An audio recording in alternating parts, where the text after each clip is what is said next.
Me da muchísimo gusto recibir en esta cabina a Luis Raúl González Pérez, el presidente de la Comisión Nacional de Derechos Humanos. ¿Cómo estás?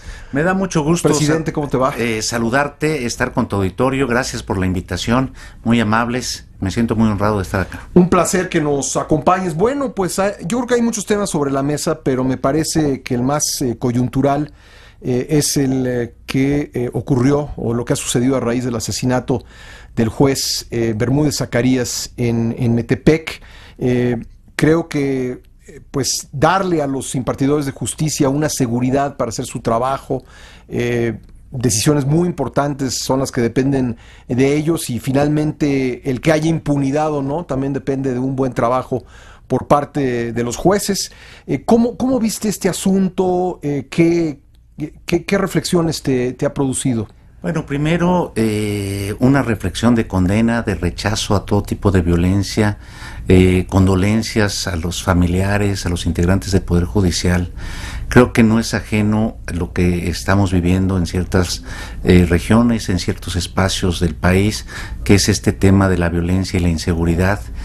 Pero es preocupante, es grave que se atente contra los integrantes del Poder Judicial, en este caso este juez, en donde se le priva de la vida porque se está privando precisamente, o se está buscando, en mi opinión, intimidar sobre aspectos que tienen que ver con un derecho fundamental, que es el derecho de acceso a la justicia que se espera. Y para tener acceso a la justicia se requiere precisamente de jueces imparciales, de jueces objetivos, que estén exentos de presiones de todo tipo, y una presión como la que el mensaje que se acaba de mandar, de privar de la vida a un juez, es preocupante. Entonces, rechazar ese tipo de condenas.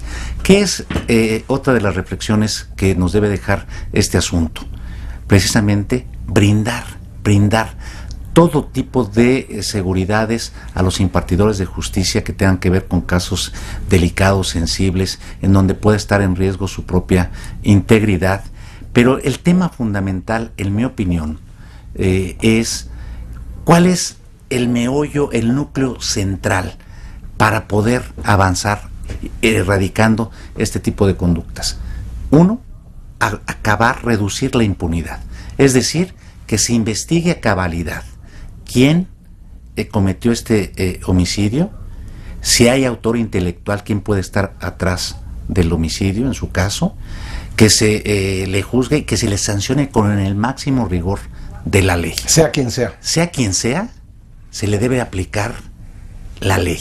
Es decir, lo más importante para avanzar en los temas de seguridad, y en particular sobre este caso, sobre cómo mandar un mensaje claro de que no se debe de dar este tipo de conductas sobre jueces, sobre nadie, pero sobre jueces, es precisamente que no haya impunidad. Es que ya vimos, traigo el ejemplo del ex candidato a la presidencia, Luis Donaldo Colosio, un hombre que tenía un aparato de seguridad importante por razones obvias, que cuando alguien quiere hacer daño o asesinar a alguien, pues no importa la protección, ¿no? Es decir, y creo que es importante lo que dices, lo que verdaderamente nos blinda en contra, pues no es el blindaje de varias pulgadas de acero, sino que no quede impune un crimen, ¿no? Que quien intente hacer una acción de esta sepa que lo que le espera es el castigo que prevé la ley. Tú lo dices muy bien, es decir, que precisamente el principio de certeza jurídica es que el que cometa un delito sepa que se le va a prender y se le va a juzgar y se le va a sancionar con el máximo rigor en términos de lo que la ley prevea. En la medida que este temor a la ley, esta apatía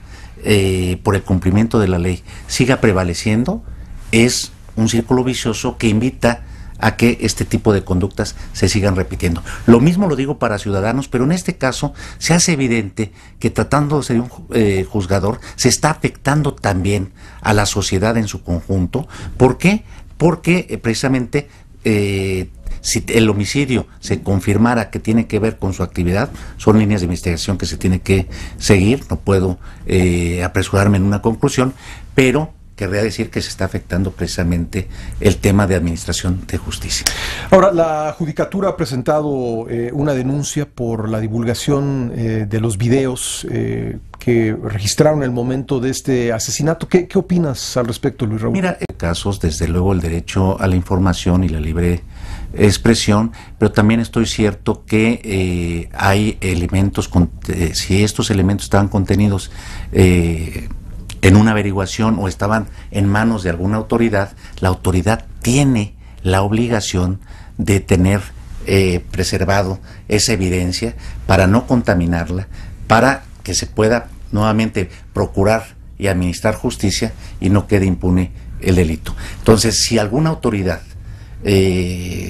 está involucrada en la divulgación de este material, no estando autorizado para ello, pues se estaría incurriendo en alguna conducta delictiva. Ahora, por los casos muy relevantes que llevaba este juez, pues se ha llegado a la conclusión, todavía sin una investigación de por medio, que probablemente esos casos o los personajes a quienes estaba juzgando pudiesen estar involucrados, lo cual querría decir que el crimen organizado pues se vengó del juez de alguna manera. Esto es algo que no sabremos hasta que no termine la investigación, pero esto ha derivado en algo más en la opinión pública, que es pues cómo proteger a los jueces de personajes peligrosos como los del crimen organizado, y si debemos llegar a alguna solución, como en Colombia, como en Italia, donde también en algún momento se asesinó jueces, de crear la figura de juez sin rostro. Tú te referiste al tema, me gustaría conocer tu posición al respecto. Primero decirte que lo que comentas es efectivamente cierto. Para conocer qué sucedió en el caso del juez se tiene que hacer una investigación profesional, es parte de lo que tenemos que hacer, preparar a nuestros investigadores, a nuestros ministerios públicos en el ámbito federal y en el ámbito estatal, precisamente para que hagan investigaciones profesionales con servicios de inteligencia en el marco de la ley y precisamente poder determinar si se confirma la hipótesis de que el crimen organizado tenga que ver en el crimen. De ahí que se requiera estudiar qué medidas de protección deben tener los juzgadores, que, repito, lo fundamental es acabar con la impunidad para protegerlos en su actividad y que esa actividad siga siendo imparcial y objetiva. Efectivamente, a pregunta que me hicieron en una entrevista saliendo del Senado, me preguntaban que qué opinaba de los jueces sin rostro. Y yo dije que se tendría que estudiar esa figura u otras. Estoy cierto que estas figuras se ocuparon en Italia, fue el primer país, en Colombia, y también estoy cierto de que la Corte Interamericana ha señalado que puede tener, digamos, aspectos que pueden afectar el debido proceso. Por eso la pretensión fue estúdiese cualquier modalidad que permita a los jueces ejercer su atribución con imparcialidad, pero repito, cualquier medida que se tome, desde luego tendrá que ser respetando derechos humanos. Si la medida de los jueces sin rostros no es la adecuada, yo no planteé como un hecho definitivo, sino dije, estúdiese, como debe de estudiarse cualquier otra medida, pero más allá de cualquier medida, lo más importante y valioso será acabar con la impunidad. Puede haber medidas como protección en seguridad personal, en términos de escoltas, por ejemplo, pero eso no va a agotar necesariamente el tema si no logramos dar con los responsables en investigaciones efectivas que lleven a la cárcel a estos autores materiales y en su caso intelectuales. Que sepa cualquiera que quiera atentar contra un juez, yo creo que todo crimen es grave, pero como tú has bien dicho, cuando se atenta contra un juez se atenta contra toda la sociedad por el interés obvio que está ahí implícito. Que sepa cualquiera que quiere atentar contra un juez que si lo hace, se le va a detener y se le va a juzgar. Efectivamente. Esto hago un símil con lo que pasa cuando se atenta contra un comunicador, contra un periodista. Lo que se busca es intimidar y silenciar la libertad de expresión. El mensaje, desde luego, es para quien resiente la conducta, pero también es un mensaje intimidatorio para quienes ejercen la crítica, precisamente desde el ejercicio de una libertad fundamental como es la expresión. ¿Tienes confianza en que este caso se va a resolver? Tengo confianza en que se debe de resolver porque México requiere de recobrar credibilidad y confianza en sus instituciones de procuración de justicia. Tengo confianza en que se aplique las mayores técnicas de investigación, las mejores técnicas de investigación, y que este sea el ejemplo que nos permita decir: México sí puede combatir la impunidad, y esta es la mejor medida de prevención de conductas como estas. Es la mejor medida que pueden tener cualquier ciudadano, pero sobre todo que es una medida que protegerá de mejor manera a los jueces, porque sabrá que quien se mete con un juzgador sabrá que habrá consecuencias y que la cárcel le espera. Estoy platicando con Luis Raúl González Pérez, el presidente de la Comisión Nacional de Derechos Humanos. Estás por cumplir 2 años en el cargo. Creo que han sido años en que a nivel de la opinión pública se ha dado pues un debate sobre si los organismos de protección a los derechos humanos, no solamente la CNDH, sino todos, a veces se preocupan más por los derechos de quienes cometen delitos que los derechos de las víctimas. Tú te has referido a este tema y quiero aquí recordar que en el reciente ataque contra miembros de las Fuerzas Armadas, la CNDH condenó duramente este hecho, pero dime tu opinión sobre pues esta polémica que a veces se da en la sociedad mexicana. Mira, yo creo que es una polémica y una discusión que debemos ya eliminar. Las capacidades, las facultades de brindarnos seguridad, es decir, seguridad y derechos humanos, es un binomio posible, es un binomio que se puede dar. Es decir, lo que hace la CNDH es simplemente buscar que se cumpla la ley, que vivamos en un estado de derecho. La autoridad solo puede hacer aquello que la ley le permite, en tanto el ciudadano puede hacer todo aquello que la ley no le prohíbe. La CNDH defiende el que se cumpla la hipótesis normativa contenida en el marco jurídico. La CNDH defiende a quien precisamente resintió una conducta delictiva, es decir, sobre quien se cometió un delito. Si no le procuran justicia, se está violando su derecho humano al acceso a la justicia. Nosotros conocemos de esos casos. La CNDH conoce precisamente de cuestiones médicas, cuando hay negligencias, cuando no se presta el servicio adecuadamente. Que es la principal razón, ¿verdad? Sí, para presentar. Efectivamente. Sí. Cuando no se le brinda una medicina, o cuando se le niega un servicio educativo a un niño o una niña. La CNDH conoce de comunidades indígenas, la CNDH conoce del tema de migrantes. O sea, hay una gran variedad de temas que no necesariamente tienen que ver con los asuntos de procuración de justicia. Ahora, en temas de procuración de justicia, quien cometa una conducta delictiva, aplíquese el máximo rigor de la ley. Incluso es legítimo el uso de la fuerza por parte del Estado. Se debe aplicar toda la fuerza legítima del Estado, pero con criterios, proporcionalidad, racionalidad y objetividad. O sea, nadie está buscando inhibir la actuación de las fuerzas policiales o militares o de marina.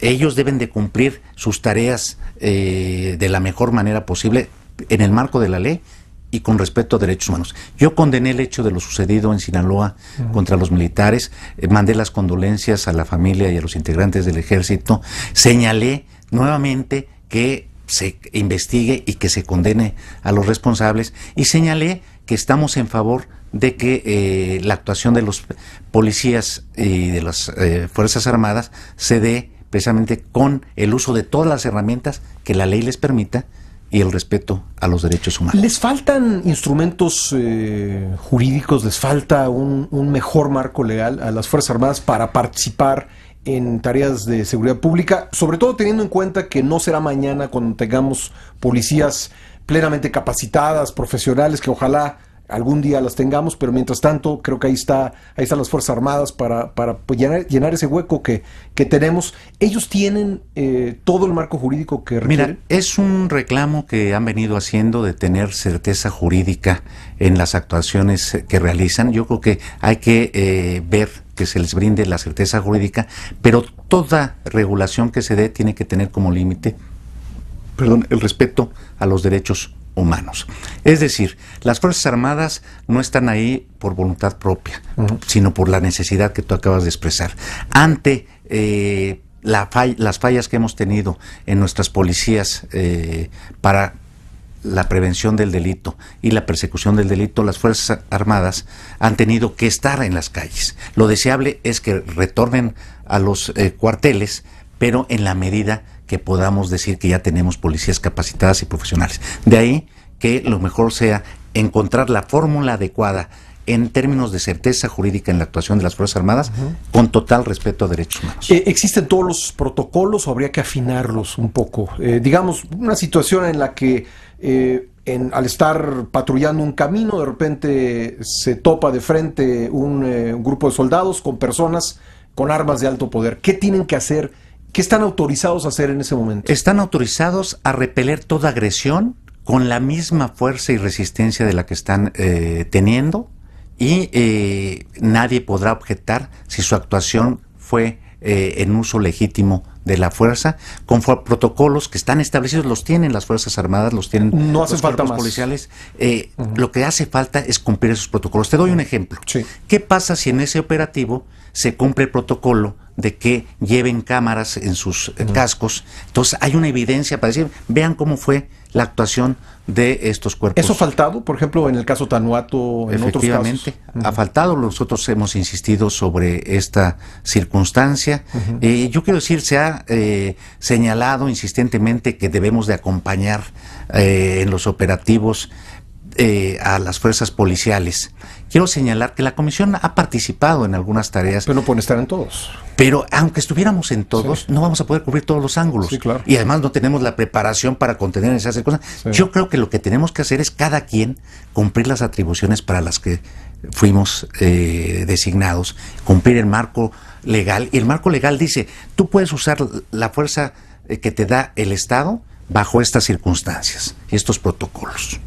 En una, digamos, el bloqueo de una carretera, es legítimo que se pueda desbloquear cumpliendo una serie de protocolos. Por ejemplo, el caso en Oaxaca de Nochixtlán, que fue un operativo que llegó pues a desbloquear un camino. Creo que todos estamos de acuerdo en que a lo mejor no se hizo con la mejor información ni de la mejor manera, pero también a reserva de que se termine de investigar, porque no se ha podido terminar de investigar.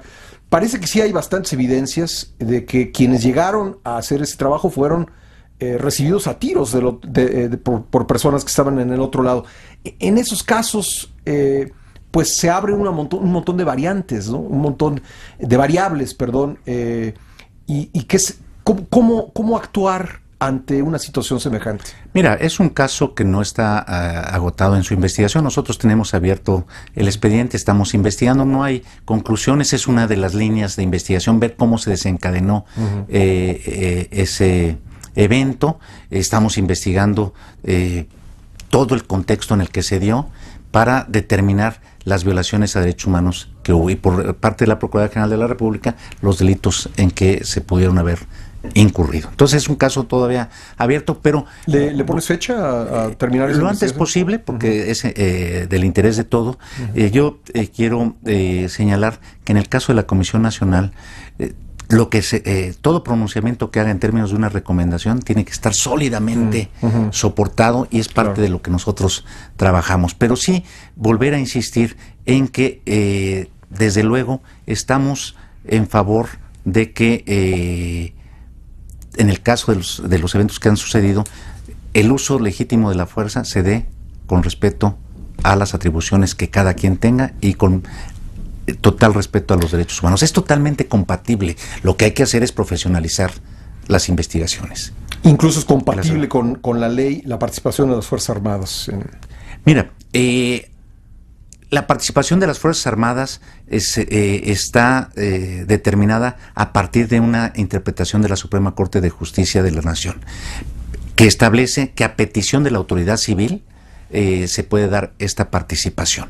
Entonces, lo que se está señalando es que una ley contenga los parámetros, lo que está pidiendo la Defensa Nacional, pero repito, esa regulación tendrá que tener como límites el respeto a los derechos humanos. Una pregunta final, que también sobre un tema polémico.